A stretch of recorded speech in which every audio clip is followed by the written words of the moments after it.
सुरळीत वीज पुरवठ्यासाठी सरपंच महोदय बसले महावितरण कार्यालयासमोर सामूहिक उपोषणाला। एमएसईबीला पत्र देऊनही 2 महिन्यांपासून अखंड वीज पुरवठ्याची समस्या। नंदुरबार तालुक्यातील रजाळ येथे गेल्या 2 महिन्यापासून वीज वितरण कंपनीकडून चक्क 16 तास विद्युत भारनियमन केले जात असल्याने केवळ 8 तास वीज पुरवठा केला जात असून त्यामध्ये देखील खंड पडत असल्यामुळे शेतकऱ्यांसह ग्रामस्थांमध्ये तीव्र संताप व्यक्त केला जातोय।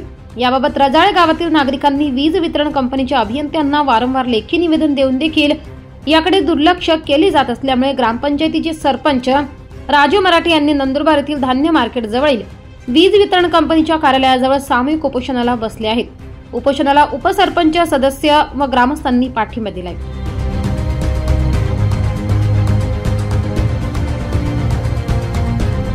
सरपंच रजाळे, मी आज 4/2/2025 पासून महाराष्ट्र वीज वितरण कंपनीच्या कार्यालयासमोर बेमुदत उपोषणाला बसलो आहे। याचे कारण असं आहे की यांना वारंवार 2 महिन्यापासून वारंवार निवेदन देऊन सुद्धा यांनी आमच्या रजाळ्याकडे दुर्लक्ष केलं आहे।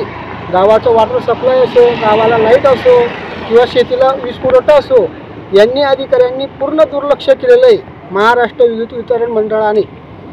म्हणून मी आज 4/2/2025 पासून सरपंच, उपसरपंच, सदस्य व ग्रामस्थ आम्ही पूर्णपणे उपोषणात बसलेलो आहे।